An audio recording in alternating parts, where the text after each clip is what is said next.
se assentar. Amém, irmãos. Hoje nós retomamos a nossa série em 3 João.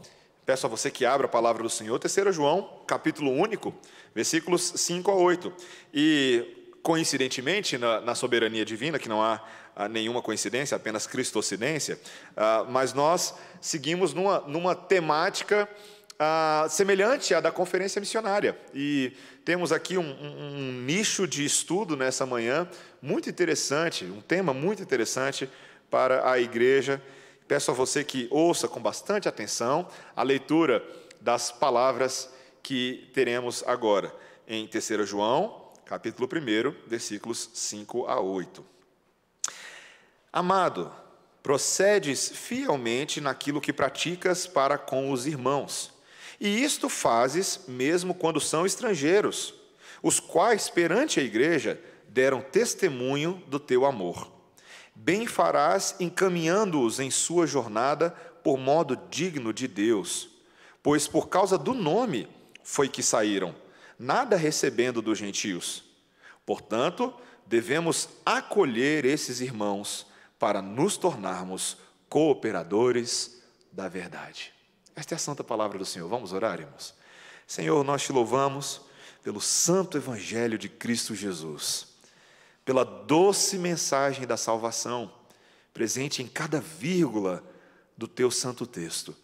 E obrigado nesta manhã, Senhor, por não somente nos dar a mensagem eterna, mas as implicações dela para a nossa vida, para a maneira como vivemos como igreja, como cuidamos uns dos outros e como avançamos a obra de Cristo. Obrigado e dá-nos a graça de entendermos a tua voz nesta manhã, em nome de Jesus. Amém. Irmãos, se eu fizesse uma pergunta aqui com a igreja, uma pesquisa aqui, quais são os dons espirituais mais notáveis da Bíblia? Qual que seria o resultado?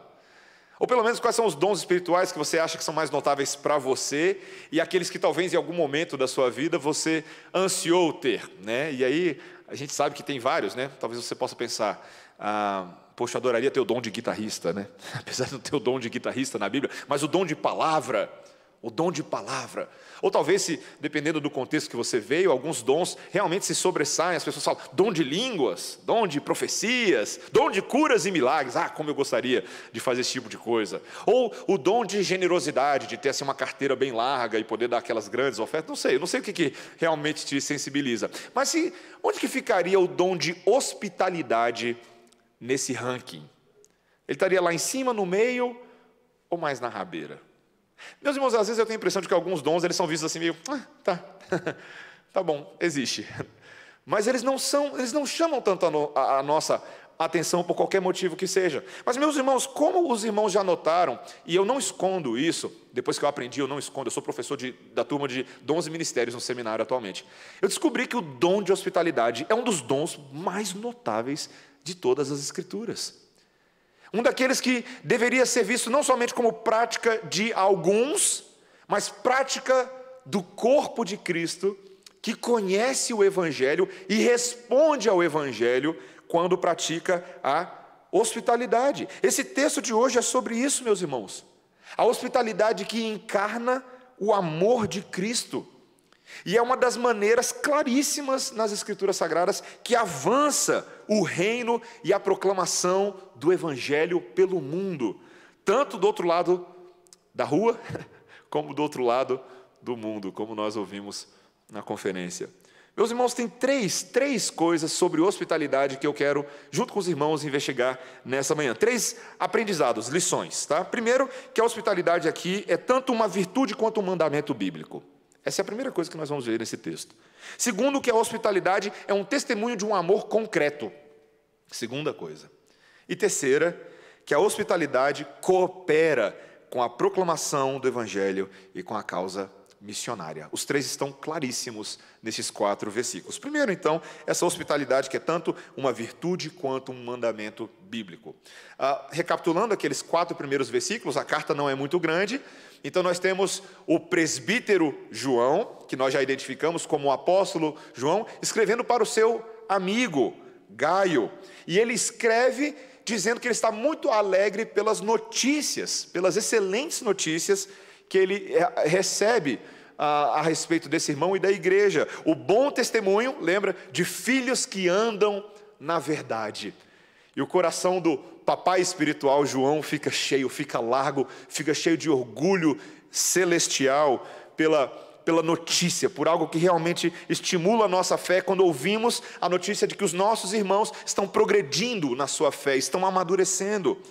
E agora ele passa a partir dos versículos 5 e 8 para aquilo que é o tema mais central dessa carta. Veja no versículo 5, ele diz: amado, procedes fielmente naquilo que praticas para com os irmãos. Veja, ele não especifica ainda o que é isso que ele está praticando para com os irmãos, mas os versículos seguintes vão deixar bem claro que é a prática da hospitalidade que está em mente. É bem interessante, todos os 4 versículos dessa seção, eles apresentam alguma variação de uma palavra grega, um substantivo chamado filoxenia, ou vai aparecer aí o adjetivo filoxenos, uma palavra que significa literalmente um amor que hospeda, ou um amor que acolhe. Esse é o tema central dessa carta.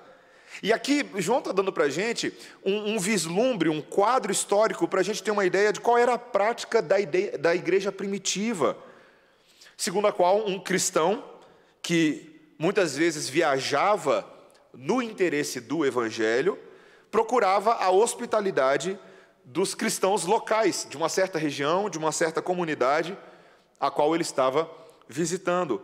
Meus irmãos, isso, eu sei que a gente acostuma com a nossa mente moderna de como viagens acontecem, meios de transporte, locais para se receber pessoas, hotéis e por aí vai, né? Quando você vai fazer a sua viagem, você entra lá no TripAdvisor, né? Você entra lá no Expedia e você vai procurar um hotel para você. Meus irmãos, não era assim há 2000 anos atrás, tá?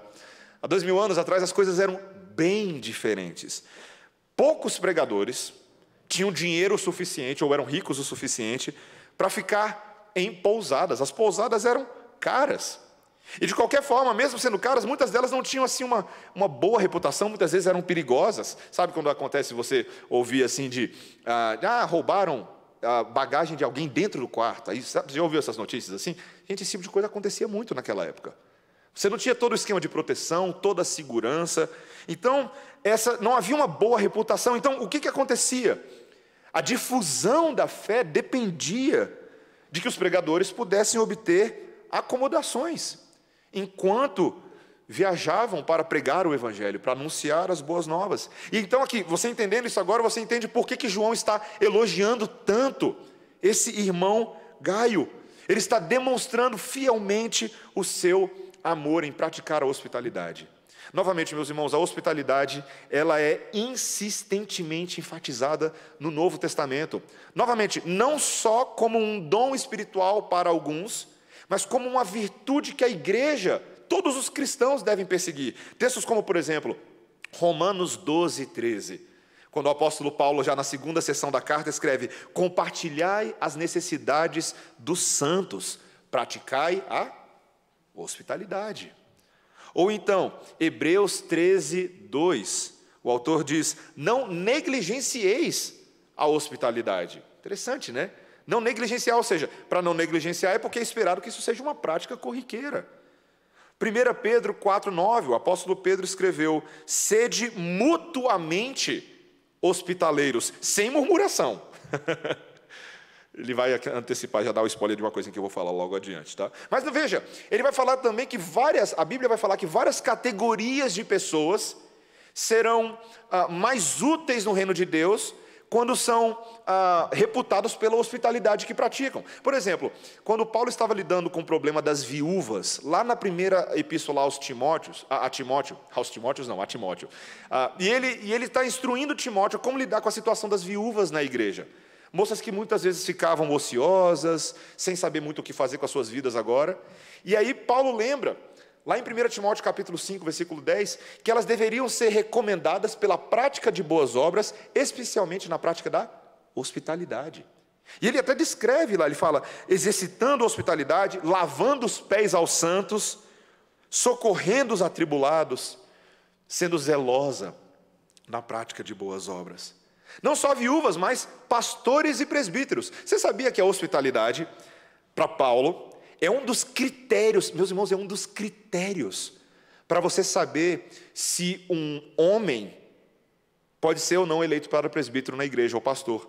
Para ver se a teologia dele não é só teórica, mas ela corresponde à prática também. Veja, lá em 1 Timóteo 3:2 e Tito, capítulo 1, versículo 8, Paulo incita os dois pastores na hora de fazer a eleição de presbíteros na igreja, vê se ele é hospitaleiro. Hospitaleiro, interessante isso, né, meus irmãos? Meus irmãos, a verdade é que a Bíblia trata a hospitalidade não apenas como uma obrigação, mas como uma bênção cheia de benefícios para quem hospeda. Interessante, nós lemos hoje nesse texto de Mateus 10, 41 a 42, a 43, 40 a 42, juntos, nós lemos lá no versículo 41, olha o que Jesus disse: quem recebe um profeta, no caráter de profeta, receberá o galardão do profeta. Você se beneficia de ter um profeta dentro da sua casa. O galardão dele respinga para dentro de você, da sua vida, da sua família, porque você vai partilhar ali do que aquele profeta tem para trazer. Ele também diz, se você hospeda um justo, o galardão do justo também passa para você. Você recebe, você é diretamente beneficiado. Meus irmãos, o que é interessante aqui, particularmente na situação de Gaio, é que ele estava praticando isso, o texto nos diz aí, mesmo quando eles eram estrangeiros. Você percebeu esse detalhe no texto? Mesmo quando eles eram estrangeiros. Ou seja, quando estrangeiro aqui não é só de outro país, tá? Mas é mesmo quando eles eram desconhecidos previamente. Isso deixa claro, meus irmãos, que esse irmão Gaio proveu as necessidades de crentes visitantes que não eram amigos, que não eram parentes, que não era gente só conhecida. Isso aqui, meus irmãos, nos dá um vislumbre de uma igreja em ação. Eu fico tão impressionado com a hospitalidade. Nesse texto que eu li de Hebreus 13, tem um detalhezinho na segunda parte dele, que ele fala assim, olha, não sede negligentes com a hospitalidade, porque alguns, sem saber, receberam anjos em casa. Vocês lembram disso? Lá em Hebreus 13, isso é uma referência a Gênesis 18. Você lembra o que aconteceu em Gênesis 18? Belo dia, Abraão está sentado na frente da tenda dele, debaixo de uma árvore, né, nos carvalhais de Manre, dia quente de sol, é o que o texto nos diz lá em Gênesis 18. E de repente, quando Abraão vê, 3 homens estão na frente dele, ele toma um susto, né? E aí ele vê esses homens, 3 homens chegando rapidamente, e aí ele corre na direção deles, logo se curva, e ele diz lá, olha, não passem de mim, fiquem aqui, eu vou cuidar de vocês, eu vou providenciar um pouco de água para que vocês possam lavar os pés de vocês, vou providenciar um pouco de comida e um lugar para vocês descansarem, já que o caminho de vocês cruzou com o meu caminho. E um deles vira e fala, tudo bem, ótimo, faça isso. E meus irmãos, lá vai João a modo Marta, vai lá Abraão a modo Marta. Lá vai ele, corre lá para dentro, fala, Sara, pega aí 3 xícaras melhor da nossa farinha aí, faz uns pães, faz. Aí ele corre lá no curral dele e manda o empregado separar um novilho gordo, fala aí, prepara o novilho gordo. E aí ele vai lá, corre para a frente da tenda, prepara tudo, e meus irmãos, ali eles têm um tempo de hospedaria. Meus irmãos, hospitalidade é uma arte que está perdida em muitas igrejas hoje. O nosso mundo ele tem evoluído em alguns sentidos, mas o aumento da individualização, da autonomia e até da virtualização, muitas vezes caminham contra um mandamento bíblico de nós sermos bons hospedeiros. E, meus irmãos, não tenha dúvida, uma das aplicações diretas aqui desse texto é que nós faríamos muito bem em convidar mais pessoas para as nossas casas. Convidar mais gente para comer conosco, jovens, missionários, visitantes, pessoas necessitadas. Meus irmãos, o que a Bíblia está dizendo é que essa é uma forma muito apreciada de demonstrar amor. Esse é o nosso segundo ponto, tá? Esse é o nosso segundo ponto. Veja que agora a hospitalidade não é somente uma virtude e mandamento bíblico, mas é um testemunho de um amor concreto. Segundo ponto. Veja, no versículo 5, olha aí, no início do versículo 5, ele diz o quê? Procedes fielmente. Esse é um detalhe que você não pode deixar passar na sua leitura.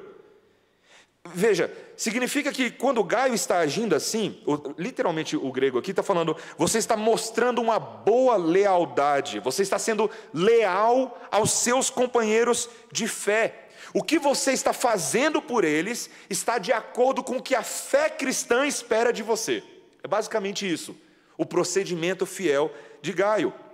E meus irmãos, o impacto das ações dele foram tão notáveis, que o texto nos diz agora no versículo 6, que esses irmãos chegaram perante a igreja, veja aí, versículo 6, os quais perante a igreja deram testemunho do teu amor.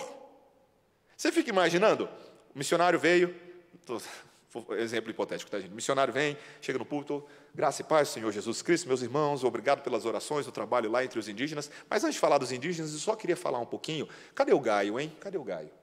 Gaio, muito obrigado, meu irmão, pelo seu trabalho. Muito obrigado, porque se você não tivesse feito o que você fez por nós, talvez não estaríamos aqui hoje, nessa manhã. Interessante, né? Deram bom testemunho perante a igreja. E meus irmãos, veja aquele grande princípio que nós viemos falando desde a primeira epístola de João. O que a gente vem ensinando? Qual é uma das grandes doutrinas da fé cristã? Que verdade e amor devem caminhar de mãos dadas. Lembra que nós falamos isso? Nós temos repetido isso o tempo inteiro. E é exatamente o que nós estamos vendo aqui.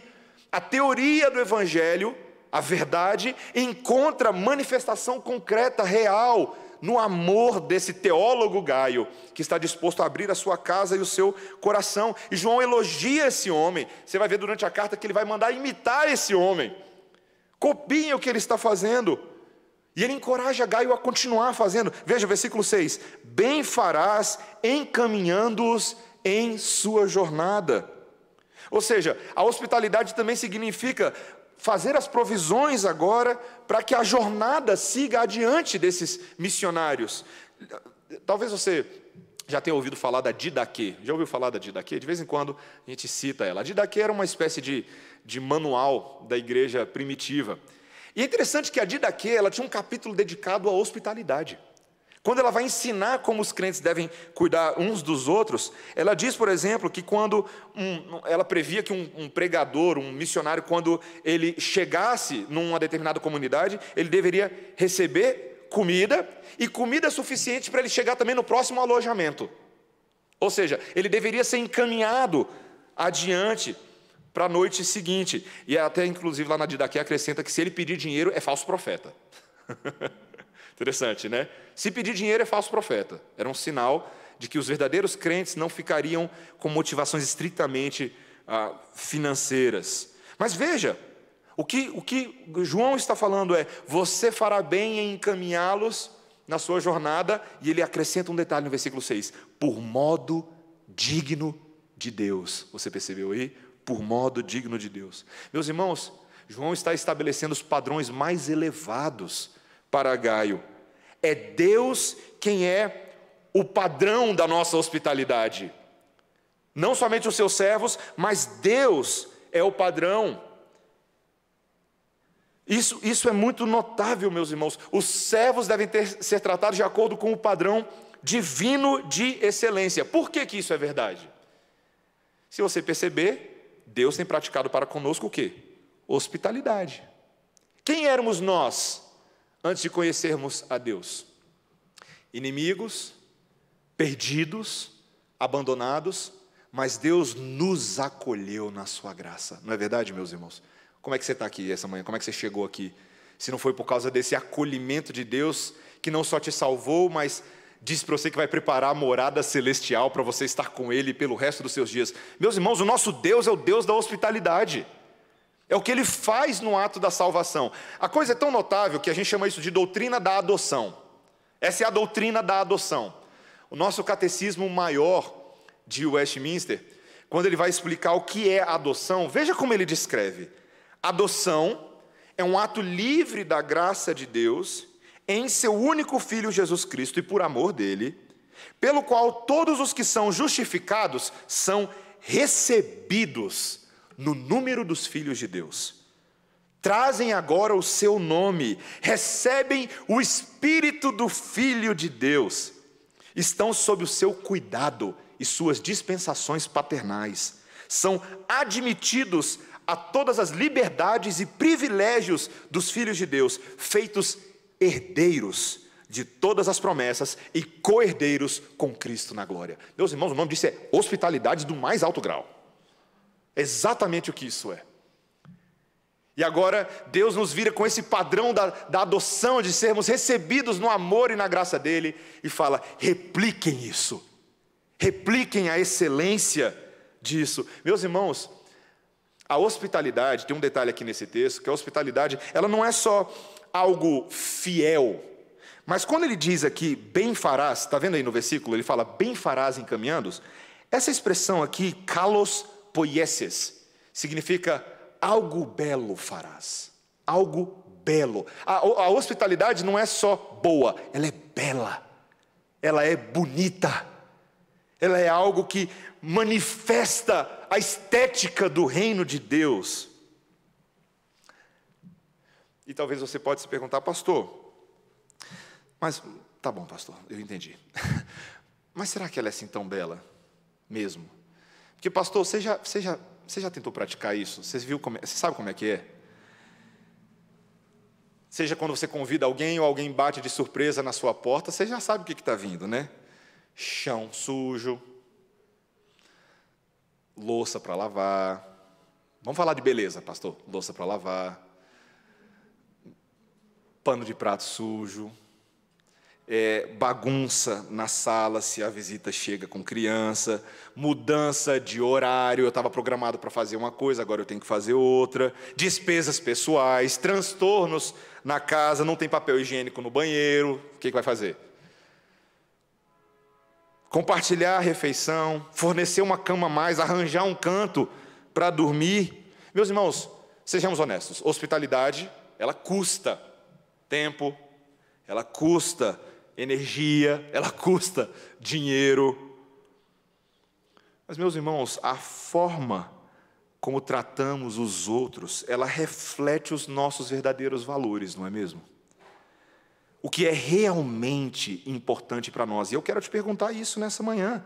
Será que nós vemos as pessoas como objetos ou inconveniências, ou como criações únicas de um Deus amoroso?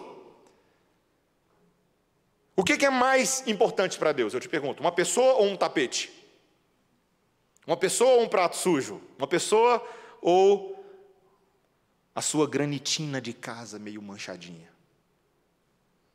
Meus irmãos, talvez a maneira mais eficaz de revelar o que está dentro do nosso coração e, ao mesmo tempo, demonstrar os valores do reino de Deus e o amor de Cristo pelos outros, seja convidar e receber pessoas em sua casa. Meus irmãos, é um exercício de fé real, é um teste de fé para você. E veja, é um teste de inúmeros benefícios, principalmente nos dias de hoje. Você pode perguntar assim, pastor, poxa, a gente está tão virtualizado, como é que eu vou fazer isso? Tá, a gente tem alguns desafios nesse momento, precisamos reconhecer, mas não vai ficar sempre assim não, tá? Não vai ficar sempre assim. Você precisa lembrar, meus irmãos, que a hospitalidade é uma das formas pelas quais nós amparamos uma classe de pessoas que precisa de hospitalidade: os solitários, os desamparados, os que estão sós. Meus irmãos, quantas vezes, nessa sociedade individualista, egocêntrica, muita gente se pergunta se alguém se importa se eles vivem ou morrem. Não é verdade? Você sabia que fim de ano, quando chega na época do Natal, tem gente que não tem lugar nenhum para ir? Você sabia disso? Nenhum lugar. E eles ficam, eu já vi essa cena, tem gente que fica literalmente vagando na rua, andando para ver se uma luz brilha. Interessante isso, né? Veja, eu não estou falando que você tem responsabilidade sobre todas as pessoas no mundo. Mas e quando você ouve notícias de que seus irmãos em Cristo, de outras cidades que estão em Brasília, e não tem família em Brasília, mas ninguém da igreja sequer pensou em chamá-los para uma ceia de Natal? Meus irmãos, isso mostra muito o nosso coração. Eu lembro que eu tive a oportunidade de ver de perto a prática da hospitalidade. Graças a Deus, lá em casa, os meus pais sempre praticaram isso muito, mas quando eu cheguei nos Estados Unidos, eu vi Cenas que me tocaram muito. Os momentos mais marcantes da minha vida com Débora lá são de prática de hospitalidade em nosso favor. Gente que nem conhecia a gente. Primeiro domingo que a gente chegou lá, um casal se ofereceu para dar carona para a gente para a igreja. A gente nem sabia para qual igreja a gente ia. Falaram, não, a gente leva vocês para nós, não tem problema não. Nem conheciam a gente. No primeiro dia que a gente chegou lá, dia 22 de junho de 2010, uma pessoa bateu na nossa porta, uma irmã, e falou assim, vocês estão precisando de alguma coisa? Eu tenho ovos aqui, eu tenho muito ovo no meu carro, vocês querem ovo? Ai, que bom, ovo, vamos comer ovo. Quando o reverendo Elias Medeiros, que foi nosso preletor da conferência, abriu a casa dele, ao longo de 4 anos, aquela casa nunca estava vazia. E não era só da gente. Era uma casa cheia de bagunça santa, meus irmãos, porque ele tinha um piano na sala, ele tinha um violão, e ele adorava que a gente chegasse tocando os instrumentos. Aí chegavam os netos, aquele mundo de netos. Aí começava a música, Deus está aqui, aquela bagunça. E aí botava comida na mesa, e aí a gente, todo mundo morrendo de fome, sentava para comer, mas antes de comer, devocional do pastor Elias. Aí vinha devocional. E a gente morrendo de fome, mas ele fazendo devocional nos salmos. Meus irmãos, hospitalidade muda a gente. Muda por completo. E eu sei que tem muitos irmãos aqui na igreja que, graças a Deus, têm praticado, e me alegra o meu coração de pastor, porque eu tenho sido alcançado pela hospitalidade de vocês, e eu espero que muitos de vocês com a minha hospitalidade também, mas nós sempre podemos melhorar. Sempre podemos melhorar, sempre podemos olhar para esse texto e falar assim, há tanto que a gente pode fazer, e há tanto que a gente pode abençoar, num amor concreto. O texto finaliza, e o meu último ponto, lembrando que a hospitalidade não é só testemunho de amor, não é somente mandamento e virtude, mas é também aquilo que coopera com a pregação do Evangelho e com a causa missionária. Veja o versículo 7, o que ele diz, pois por causa do nome foi que saíram, nada recebendo dos gentios. Meus irmãos, por que Gaio deveria continuar apoiando esses irmãos? É o que ele disse no versículo 6. Porque no versículo 7, o motivo pelo qual eles saíram do meio de onde estavam para ir adiante é por causa do nome. Por causa do nome. Meus irmãos, o motivo para nós apoiarmos de forma hospitaleira os missionários é porque eles são verdadeiros irmãos que trabalham em prol do nome, com N maiúsculo. A motivação deles, veja, não é financeira, não era prestígio junto às comunidades atendidas, mas sim o nome que está acima de todo nome. É o que Paulo diz lá em Filipenses capítulo 2, versículo 9, e também é o que lemos em Atos capítulo 4. O nome sobre todo nome, pelo qual importa que os homens sejam salvos. É isso que está acontecendo quando praticamos hospitalidade. Os que trabalham livremente pelo Evangelho não trabalham para si mesmos, mas para aquele que os envia. E é por isso que nós temos que chegar junto e ajudar. Veja, ele ainda diz aí no versículo 7, veja, que eles nada receberam dos gentios. Meus irmãos, é interessante aqui essa observação, porque, veja, não significa que um cristão nunca possa aceitar a ajuda de um incrédulo bem disposto, tá? Não é isso. Eventualmente, até o próprio Senhor Jesus Cristo jantava com fariseus que não acreditavam nele. Você lembra disso, né? Lá em Lucas 7,36, por exemplo. Mas a questão é que os crentes não devem condicionar a pregação do Evangelho ao auxílio dos incrédulos, ao auxílio dos gentios. Imagina só, imagina a estranheza de um obreiro desses, de um obreiro cristão, solicitar fundos ou hospedagem das mesmas pessoas que ele queria alcançar. E lembre-se, Paulo normalmente não aceitava a ajuda daquelas pessoas entre as quais ele trabalhava. Está lá em 1 Coríntios 9, 14, 15. Você pode ver isso em 2 Coríntios 11, 8, 1 Tessalonicenses 2, 9. Porque ele não queria que o Evangelho fosse motivo de escândalo, ou ser acusado de que ele estava tentando ter ganhos pessoais em relação às comunidades que ele estava tentando alcançar. Ele não queria ficar refém de não confrontar os pecados daqueles gentios, porque eles estavam ali botando comida na frente dele. É exatamente isso, meus irmãos. Por isso que isso deve ser uma responsabilidade da igreja. É um dever eclesiástico apoiar os indivíduos que são chamados por Deus para o ministério vocacional em tempo integral. É nosso dever. Meus irmãos, dessa forma, os incrédulos nunca questionarão os motivos dos missionários para pregar, o motivo dos pastores. É a responsabilidade da igreja. Veja o versículo 8, veja aí o versículo 8. Portanto, devemos acolher esses irmãos para nos tornarmos cooperadores da verdade. Esse devemos, meus irmãos, esse imperativo aí nos lembra da nossa santa obrigação. Nós devemos mostrar hospitalidade. E eu quero só te lembrar de um contraste aqui, tá? Para você não esquecer. Lá em 2 João, nós havíamos lido que a comunidade deveria tomar muito cuidado para não abrir as suas casas para os falsos profetas, lembra? Lembra os falsos mestres? Por quê? Porque se eles abrissem sua casa para esses homens, eles seriam considerados cúmplices nas suas obras más. Você lembra disso? Que nós lemos lá em 2 João? Só que agora João está dando esse mesmo princípio, só que do lado oposto. Quando você abre a sua casa para os verdadeiros pregadores do Evangelho, para os verdadeiros irmãos, você se torna cúmplice nas boas obras deles. Você está cooperando com aquilo para o qual eles foram vocacionados por Deus. Meus irmãos, tem muitas... Eu não sei qual é o seu conceito de missão. A gente geralmente tem aquele famoso tripé, tá? Famoso tripé da missão.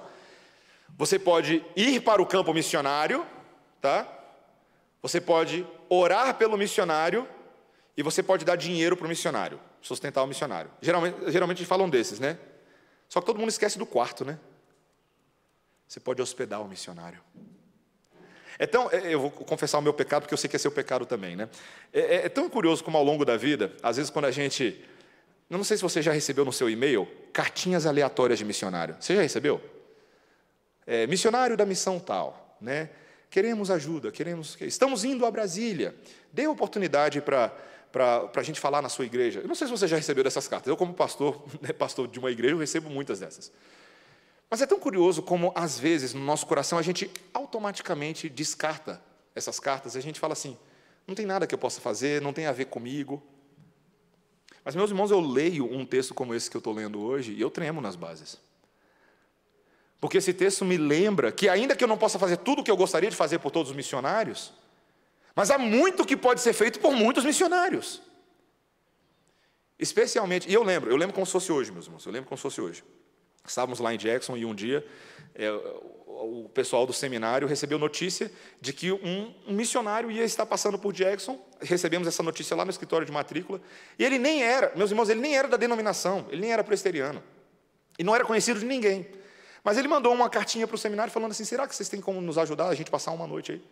Paz, eu vi uma mobilização ali no seminário que eu nunca tinha visto, meus irmãos. Arruma, a gente tinha a White House lá, a Casa Branca do seminário, né? Arruma lá a Casa Branca. E aí... Bota roupa de cama nova, deixa lá. E essa casa branca tinha um valor de $60 por noite para hospedagem de pessoas que queriam visitar o seminário. Aí o pessoal, mas e a taxa? Não, esquece a taxa, vai, bota o missionário aí para dentro. Eu vi aquela disposição de perto, de servir. Meus irmãos, eu acho que às vezes a gente é mais rápido para dizer não do que para dizer sim, porque a gente não está nem afim de dizer sim. Essa é a verdade. Mas você vê a beleza do quando você diz sim, quando você começa de fato a cooperar com a proclamação do Evangelho. Sim, meus irmãos, eu sei que nem todos nós temos chamamento específico para a gente ir lá do outro lado do mundo, para a gente pregar lá entre os aborígenes. Alguns de nós vão, né? O Petrecelli, o Daniel, são enviados, foram preparados, estão indo lá, glória a Deus pela vida deles. Nem todos nós iremos. Mas todos nós podemos ser cooperadores da verdade, é o que a Bíblia diz. Todos nós. De alguma maneira ou de outra, criativamente, nós podemos encontrar maneiras de colaborar com a pregação do Evangelho, no mínimo, orando por aqueles de quem recebemos cartas. Essa é o que você e eu deveríamos fazer todas as vezes que a gente receber uma cartinha. Às vezes você não sabe o que fazer, mas você pode começar orando. Começar orando. Porque quando você começa orando, uma coisa você está fazendo acolhimento no seu coração. no seu coração. Isso já é alguma coisa. Isso já é alguma coisa. Meus irmãos, nós devemos fazer pelos pregadores aquilo que outros não farão. Outros não farão. O ímpio não tem interesse nisso, mas nós temos. O gentio não tem interesse em financiar a obra no Nepal, a obra na Nova Zelândia. Eles não têm, mas nós temos. Nós temos. Nós queremos ser cooperadores. Você se torna um parceiro do ministério. E você pode realmente pensar estrategicamente e criativamente, espiritualmente, como ser um coparticipante. Talvez você não perceba que o maior benefício de todos, e meus irmãos, eu encerro com isso, o maior benefício de todos, quando você recebe alguém em casa, você não está recebendo somente um profeta, somente um anjo, mas você pode estar recebendo o próprio Cristo no seu lar. Você lembra do que nós lemos hoje de manhã? Quem vos recebe, a mim me recebe. Ele está falando isso para os discípulos. E quem me recebe, recebe aquele que me enviou. Em Mateus 25 ele disse: porque tive fome e me destes de comer, tive sede e me destes de beber, era forasteiro e me hospedastes. E aí os discípulos perguntam: e quando te vimos forasteiro? E quando te hospedamos? Ou quando estivestes nu e te vestimos? E quando te vimos enfermo ou preso e fomos te visitar? O rei respondendo lhes dirá: em verdade vos afirmo que sempre que o fizestes a um destes meus pequeninos irmãos, a mim o fizestes. Esse é o incentivo da hospitalidade. Receber Jesus em casa. Como um teólogo desconhecido disse certa vez, para dar ao nosso Senhor Jesus uma hospitalidade perfeita, Marta e Maria devem se unir. O melhor de Marta e o melhor de Maria. Serviço real, mas o desejo real de ouvir as palavras do Mestre, assentado aos pés dele. Que privilégio! Não é um privilégio, meus irmãos? Não muda o nosso ângulo sobre hospitalidade?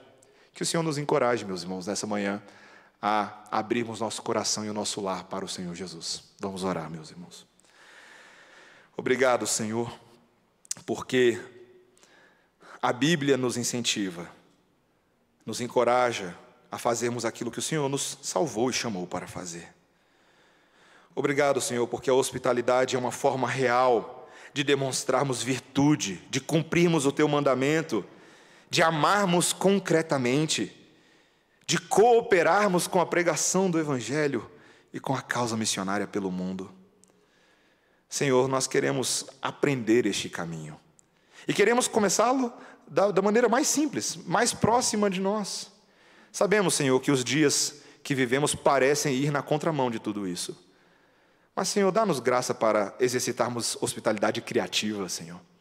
Pensarmos em maneiras diferentes de exercermos isso, dentro de todas as regras que estamos seguindo agora, mas sem falta de fé, Senhor. Precisamos de fé nesse momento, para não permitirmos que um vírus nos impeça de cumprirmos todo o chamamento de Deus de pregarmos o Evangelho no mundo, Senhor. Dá-nos coragem, dá-nos intrepidez, ensina-nos o caminho inteligente, sábio, porém concreto. É a nossa oração, Senhor, em nome de Jesus. Amém. Irmãos, vamos ficar de pé, vamos cantar um último cântico nesse momento.